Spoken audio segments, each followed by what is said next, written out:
The warning came with a deep, vibrating growl that echoed through the dense crimson underbrush. Lieutenant Commander Eva Ross froze mid-step, her gloved hand still outstretched toward the small, four-eyed creature peeking out from beneath a shattered tree root. Around her, the science team halted as one, tension rippling through their ranks like an electric current. The message had been clear: do not approach the Zenturi cubs. It wasn't a diplomatic suggestion. It was a survival warning. The Zenturi were apex predators of the Harrow Range, the kind of species that made even the most hardened Terran Marine twitchy. Massive, quadrupedal, and covered in armored fur that shimmered like onyx in starlight, they were sentient, proud, and utterly intolerant of perceived threats to their young. They weren't openly hostile to the human presence on Karava 9, but they weren't friendly either. Relations were tentative. One misstep could spark an interstellar incident. And here Eva was, standing barely 6 feet from a Zenturi cub, who had, rather alarmingly, started purring. "Commander," Dr. Havers murmured behind her. "Back up." Slowly. Eva didn't move. Not because she didn't want to, but because the cub, with its disproportionately large head and 4 stocky legs, had inched closer. Its deep blue eyes were locked on hers, unblinking. There was no growl, no baring of the Zenturi's signature ivory fangs. Just curiosity. Then the cub made a sound, a chirp, high and quick, followed by another. It was almost musical. And then it did the unthinkable. It stepped forward and nudged its forehead gently against Eva's shin. "Ross," Havers hissed. "What are you doing?" Eva wasn't doing anything. That was the problem. 2 more cubs emerged from the brush behind the first, all making soft chirps, approaching cautiously but without fear. One tripped over its own feet and tumbled into the next, earning a grumble and a swat, but the trio reformed and ambled straight toward the human team. Straight toward her. "That's 3 cubs," Dr. KG whispered, scanning the perimeter with wide eyes. "Which means the parents are close. Like very close. Probably watching us through thermal right now. Already recalibrating my helmet sensors," muttered Sergeant Chin, her exosuit whirring softly. "But if they're cloaked again, we won't see a damn thing unless they want us to." The 3rd cub, the smallest, circled behind Eva and sat down, just sat, leaning lightly against the back of her calf like a kitten claiming its heat source. "Okay," Eva breathed, trying not to panic. "Nobody move suddenly. Nobody point anything. Not even a stylus." She raised her voice, gently but audibly.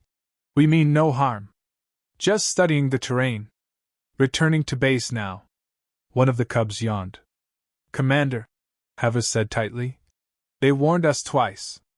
If the parents think we've lured the cubs, we're toast. Like cosmic diplomatic incident toast. No one survives getting mauled on recorded neutral soil. You have to shoo them." Eva finally turned her head enough to glance at him. "Shoo them? You've raised a terrier. Use the voice. I don't think they respond to bad dog." She crouched slowly, ignoring the crackle in her knees. The cub in front of her tilted its head, then mimicked the motion, folding its wide paws beneath its body.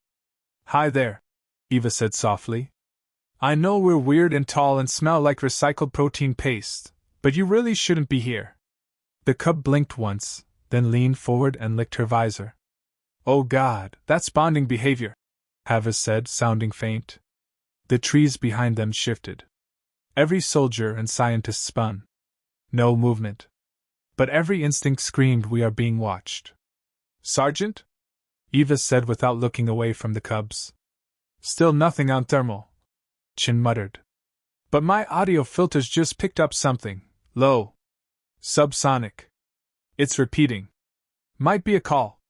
The 3 cubs had gathered now, crowding around Eva's boots. The largest one, still only knee-high, had begun pawing gently at her shin armor. This wasn't just curiosity. This was attachment. Eva stood and tried to take a step back. All 3 cubs followed instantly. "Oh no," Havers said, pressing a hand to his head.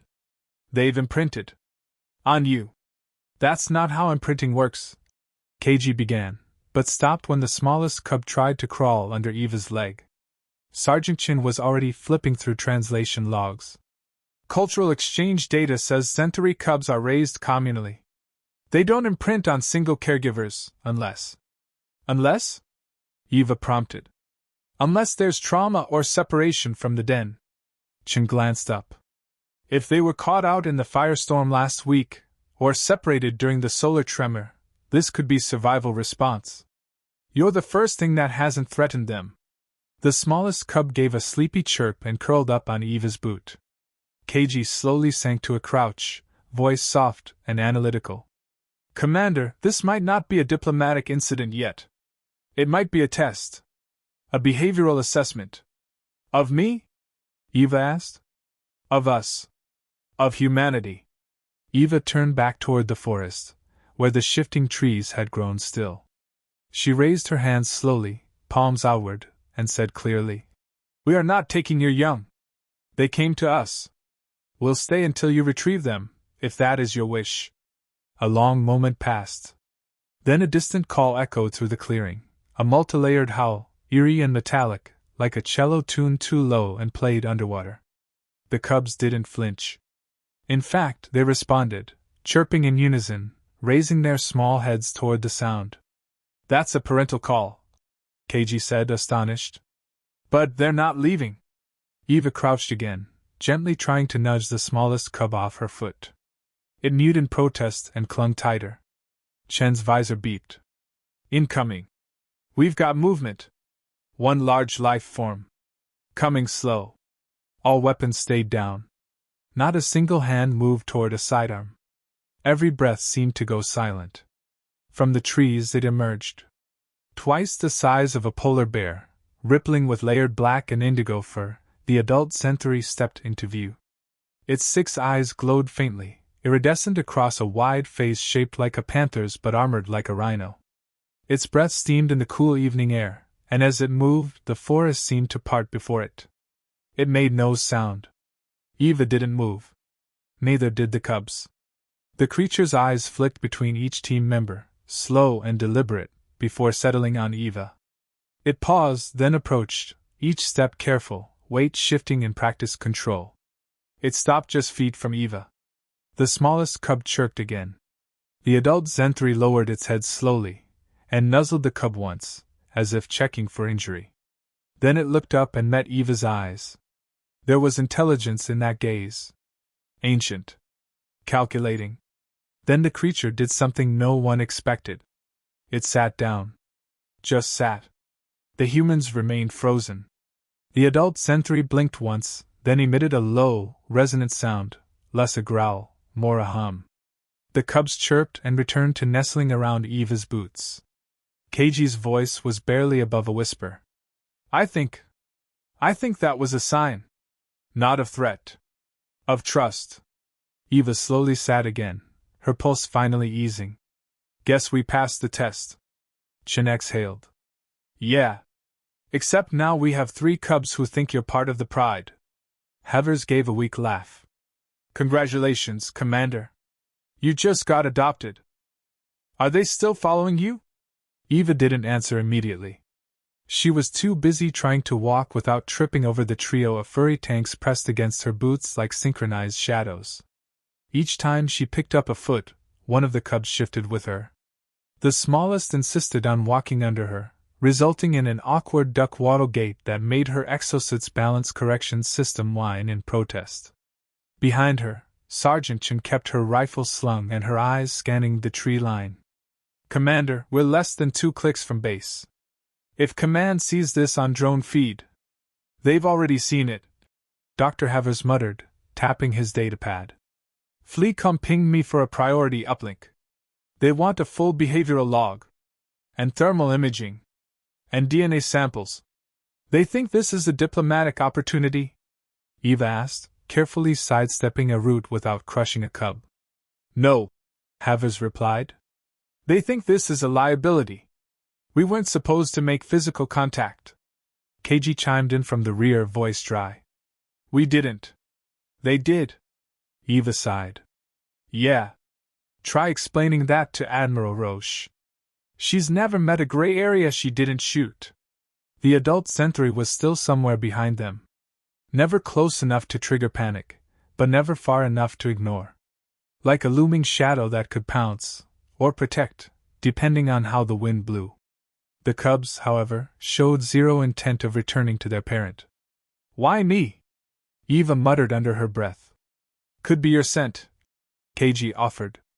"Could be body language. Zentari's social bonds are rooted in more than sight or sound. Emotional intent is part of their pack hierarchy. So what, they sniffed me and thought, hey, mom material?" Havers smirked. "Honestly, you're calmer than half our junior officers. Maybe they're just good judges of character." As they crested the ridge overlooking Base Camp 12, the cubs froze. All three crouched low, tails flicking side to side. The smallest growled. Eva looked down. "What is it?" Chin raised a hand. "Wait. I see it too." Below, at the edge of the perimeter, a group of security personnel in riot pattern armor had gathered. Their formation was tight. Too tight. Rifles held casually but pointed toward the approaching slope. And behind them stood Admiral Roche herself, arms crossed, expression unreadable beneath the visor. "Of course," Eva murmured. "The big brass shows up when you don't want them." A voice crackled in her earpiece. "Commander Ross, this is Admiral Roche. You and your team are to halt immediately. Do not proceed further." Eva exhaled. "Acknowledged, Admiral." "Standing by." The cubs hissed. One of them barked, an odd, clipped sound that carried like a sonic slap down the hill. Chin stiffened. "Commander, we've got movement behind us." Everyone spun. The adult sentry had emerged from the trees again, but this time, it wasn't alone. Two more adults followed. Larger. One bore a scar across its snout. All three stood silently, positioned in a triangle that boxed in the human team. No growls. No advance. Just presence. "I think we just walked into a standoff," Havers whispered. Eva's earpiece crackled again. "Commander Ross." Roche's voice was harder now. "You will return those animals to their habitat immediately." "Respectfully, Admiral," Eva replied. "They're not cooperating. This is not a negotiation." The cubs, sensing tension, pressed closer. One climbed halfway onto Eva's foot. KG was frantically scrolling on his wrist display. "We have a situation. According to first contact protocols, the Zentari are considered Tier Sigma protectees. Any aggression toward cubs is treated as equivalent to attacking their entire lineage. That's an interstellar crime." Eva keyed her calm. "Admiral, I recommend a holding pattern. Any attempt to force separation could escalate." There was silence on the line. Then, "You are out of your depth, Ross. This is a military op, not a zoo," Chin muttered. "She's going to botch this." Eva bit her lip, then took a breath and stepped forward, barely half a pace. The cubs followed, forming a line in front of her like furry little bodyguards. From the base below, a drone launched. It hovered for a second, scanned the team, then zipped off in a lazy arc above the ridge. The largest Zentari adult growled. The sound was so deep it rattled pebbles on the ground. Eva raised both hands. "Stay calm. No one make a move." Too late. A security officer below, misinterpreting the growl, raised his rifle. Just a reflex. The cubs exploded with sound. High-pitched shrieks echoed across the forest, painful even through helmets. The adults reacted instantly. They surged forward, not attacking, but interposing, placing their massive bodies between the humans and the base. The air thickened. Every sensor went red. Then something unexpected happened. The drone stopped, hovered, and lowered itself, directly in front of the cubs. Eva's team tensed. But the cubs merely looked up. Then, one of them sat. The smallest one barked once. And the drone spun in a circle. Eva blinked. "Is it playing?" KG laughed in disbelief. "I think the drone's on observation interaction mode. It's engaging. Like a toy." The drone beeped, performed a figure eight, and flew in a slow loop. All three cubs chased after it. The forest stood still. The adult Centauri watched. So did Roche's team. Eva slowly turned on her calm. Admiral, if I may, this is a perfect case for mutual behavioral study. They're not attacking. They're interested. We may be witnessing a species reevaluating first contact. Roche's voice was tight. Or we're about to get eaten. Eva didn't back down. Ma'am, they're treating us like family. That hit differently. The drone returned, now with the cubs bouncing after it like puppies. One swatted at midair. The drone dipped, played dead, then sprang back up. The cubs shrieked with delight. The tension on the ridge broke, slightly. Even Chin let out a shaky breath. One of the adult Centauri lowered its head, and rumbled softly. Eva crouched again, placing one palm on the dirt. We're not a threat, she whispered. And we're not leaving them behind. KG's tablet pinged. Holy crap. Havers leaned over. What? The Centauri, they're broadcasting. Some kind of open data stream. Biofrequency pulses. To us? No. To the whole planet. This is a signal event. Like a declaration. The cubs have chosen. Eva blinked. Chosen what? Us. Back at base, Roche stared from behind her visor. Then, reluctantly, she tapped a command. The security team lowered their rifles. Eva's team exhaled as one. Roche's voice returned to comms. We'll allow temporary containment within the outer perimeter. You'll remain in Observation Dome 6. No weaponry. No containment fields. But Ross, if this turns, it's your head. Understood, Eva said.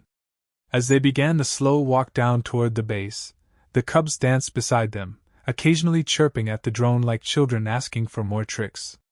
The adult Centauri followed, silent, watchful. Eva felt the weight of every step, not just diplomatically, but personally. She hadn't chosen this. But she hadn't backed down either.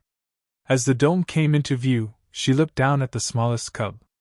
It looked up at her with wide, trusting eyes, and bumped its head gently against her leg again.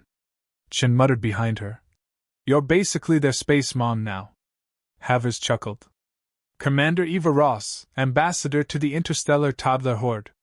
KG just nodded solemnly. We're rewriting everything we thought we knew about Centauri-human interaction. Eva didn't respond. She was too busy making sure the cubs didn't trip over their own oversized paws. As they entered the dome, the last rays of Karava 9's twin suns painted the sky in hues of violet and gold. For the first time in days, Eva allowed herself a small smile. Then the cubs tackled her into a pile. They weren't supposed to name them. It was in the protocol. Section 7, Clause 3b. No human personnel shall apply designations, nicknames, or familiar identifiers to Centauri offspring prior to formal interspecies consent proceedings. But rules didn't hold much weight when a 90-pound alien cub was chewing on your boot while another used your torso like a springboard. Eva had tried calling them 1, 2, and 3. That had lasted about 4 hours. Now they were Thunk, Whistle, and Crater. Thunk, the largest, was the clumsy bruiser, forever slamming into walls and people alike, tail wagging like a club.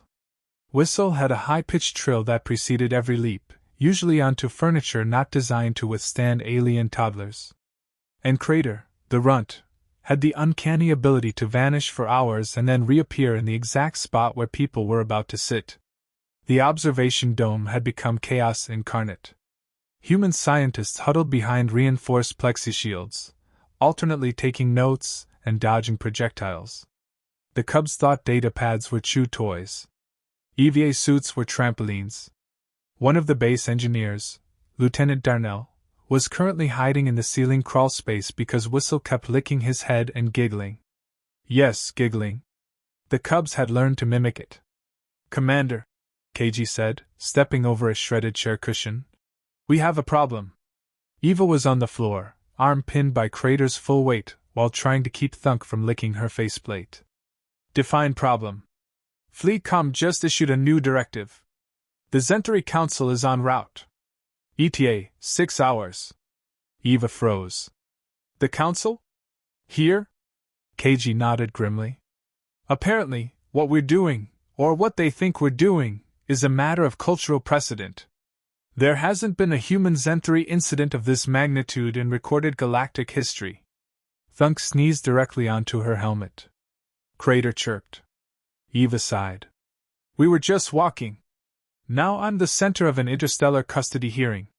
Dr. Havers, standing by the display console, cleared his throat. It's more than that.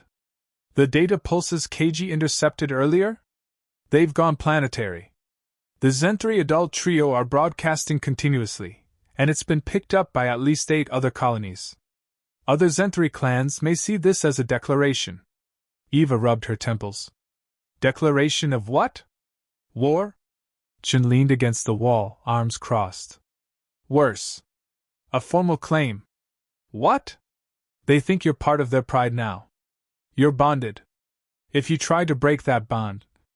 Havers looked down. We don't know what will happen.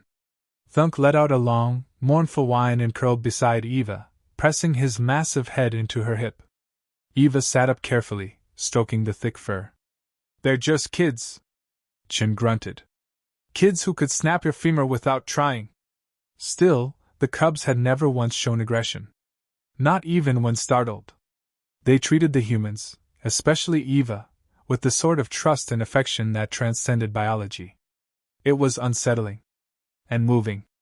And dangerous. KG handed Eva a data pad. We've begun prepping for the council visit. Language lexicons, cultural taboos, ceremonial postures, but there's something you need to see first. Eva took the pad and watched the playback. A recording. From a drone, time-stamped an hour ago. It showed Whistle sitting outside the dome, staring toward the tree line. Alone. Still. Then came movement.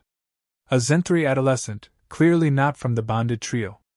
Its fur was reddish-black, and it walked with a swagger. It barked at Whistle. Whistle tilted his head. The adolescent growled, then lunged forward. The moment was too fast for human eyes. But the drone caught it. Thunk and Crater burst from opposite sides of the screen, slamming the adolescent to the ground. No claws. No killing bite. Just dominance. Then came a low rumble from the trees. One of the adults. The adolescent scrambled away. Eva stared at the footage. They protected each other. And the parent watched, but didn't interfere. KG nodded. They're learning autonomy. And trust. From you. The implications were staggering. Outside, the cubs had returned to pouncing on a military tent. Inside, the air grew heavy with what-ifs. 6 hours. Eva paced. We can't keep them in here. The council will see it as containment. Worse, imprisonment. But if we let them roam, Chen began. Then we prove we trust them. Eva cut in. That we respect their agency. Fleacom will have a stroke. Eva turned to Havers. Can you rig a localized tracker? Something small, non-invasive? Already working on it, he said. And a remote biometric scanner in case things go sideways. Eva nodded. Good. KG, prep the open field. I want them in their natural state when the council arrives. Chen raised an eyebrow. You're staging a presentation? No, Eva replied. I'm showing them the truth. Hours passed. The cubs ran free across the grass, chasing insects, wrestling, exploring. The human team stayed back, hands off. The adult Zenthari remained on the ridge, silent sentinels. Then the air shimmered. A series of sleek black transports emerged from the atmosphere, descending without sound. The council had arrived. The ships landed in perfect synchronicity. From each, a single figure stepped forward, taller than the other adults, robed in flowing iridescent fibers that caught the dusk light. The council approached without guards, without weapons. Eva stepped forward alone. A low chime resonated across the clearing.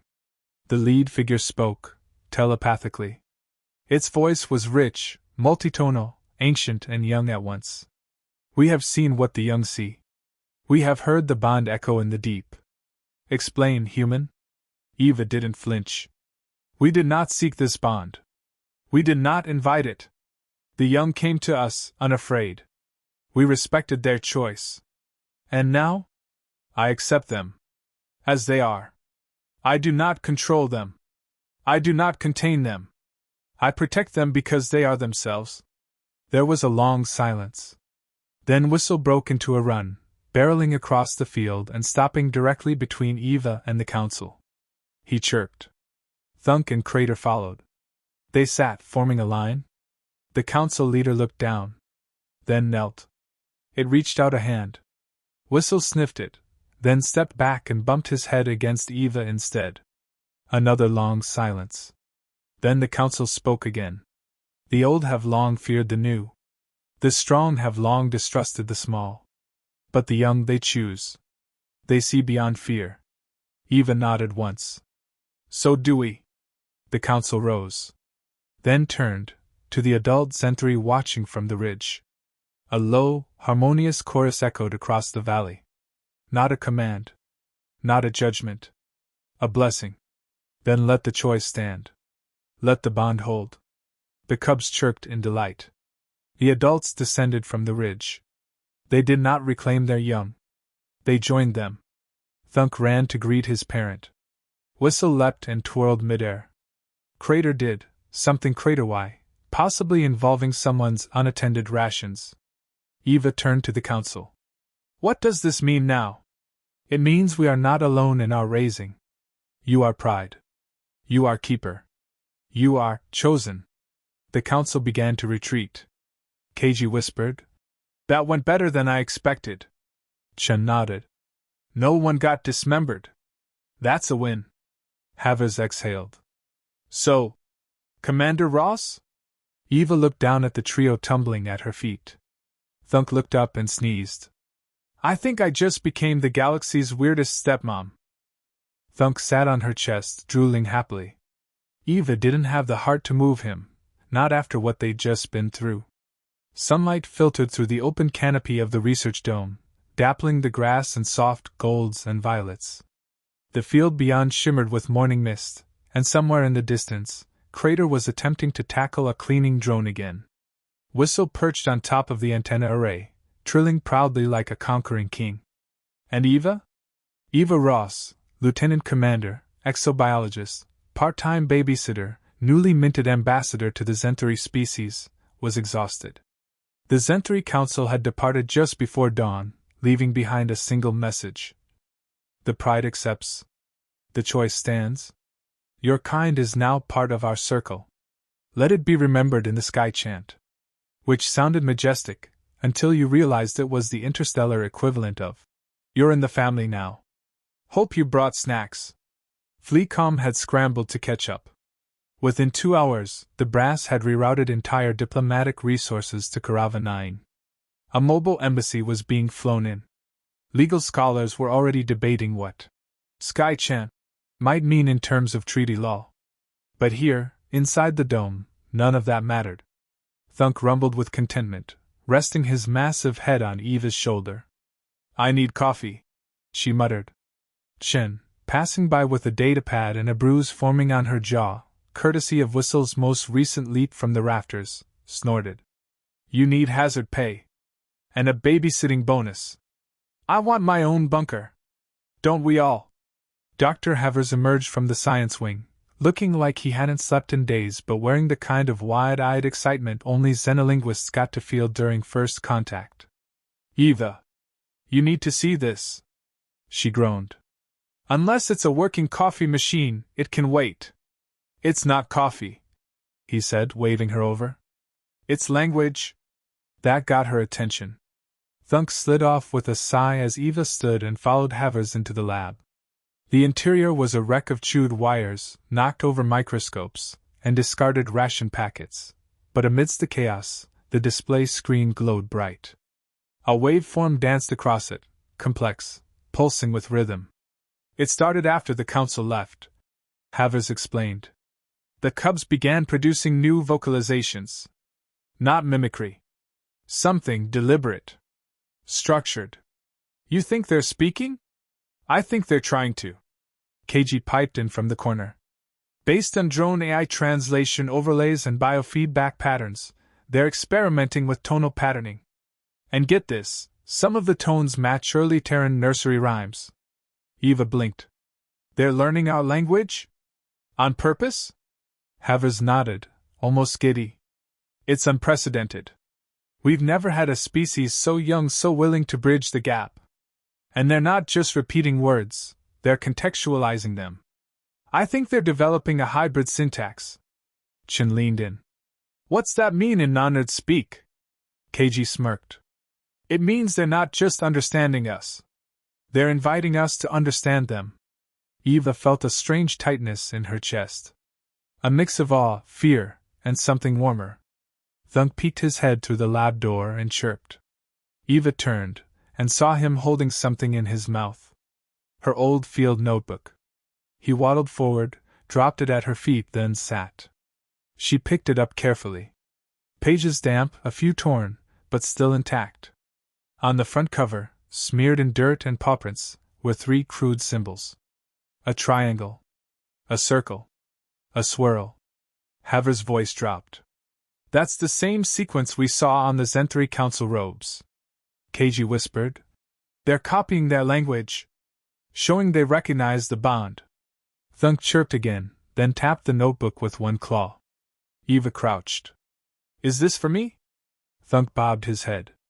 Then spoke. A single, garbled word. Fa-me. Family. The lab went silent. Even Chin forgot to breathe. Eva reached out, laid her hand gently on Thunk's broad head. Yes. Family. Whistle darted in, squeaking with excitement. Crater barreled through a side curtain like a furry wrecking ball, skidding to a stop beside them. They piled together, all 3 pressing close to Eva. Commander, Havers said quietly. This isn't just a bond anymore. This is a new cultural axis. A point of origin. KG nodded slowly. This moment could reshape the entire galactic dialogue. Eva just hugged the cubs. I'm not thinking about policy, she said. I'm thinking about breakfast. They've already eaten half the power cables. Chin cracked a smile. Guess we'll have to invent the first human Zenthri daycare program. Oh, Eva said, pointing toward Crater, who was now gnawing on a water tank. It's going to need hazard insurance. Later that afternoon, Eva sat on the edge of the open platform overlooking the grasslands. The dome now bustled with activity, Fleecom officials, linguists, habitat engineers, all carefully avoiding the frolicking cubs. A shadow approached. She turned. It was one of the Zenthri adults. The matriarch, if Eva had to guess, graceful, scar-slicked, intelligent. The creature sat beside her without a word. For a long time, they simply watched the cubs play. Then, softly, you understand them. And they you? Eva didn't flinch. I'm trying. It's overwhelming. But worth it. They chose you. They sense what we often forget, that survival is not strength alone. It is love. Curiosity. Trust. You carry all 3. I'm no hero, Eva said. Half the time, I'm just trying not to step on them. That is what makes you worthy.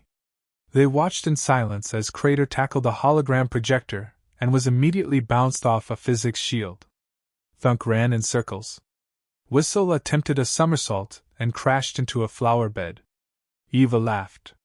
The Zenthri adult made a sound, deep, musical, like stones rolling in a river. Laughter. They will reshape our people. As yours will be reshaped. The path forward is not easy. But now it is shared. Eva turned. Will they stay with me? They will walk many paths. But you are their first bond. That does not break. Thumb trotted over, bumped his head into the Zenthri adult's side, then curled up beside Eva's feet. The matriarch nodded slowly. Then rose. Raise them well, human. You hold the future in your hands. She walked off, silent as mist. Eva looked down at the cubs, now all collapsed in a fluffy heap at her feet. She whispered, No pressure, right? The wind shifted. In the distance, the sun set behind Karavanayan's distant cliffs, painting the sky in lavender, and fire. And for the first time in her career, maybe in her life, Eva Ross felt something settle in her chest. Not duty. Not responsibility. Belonging. Family.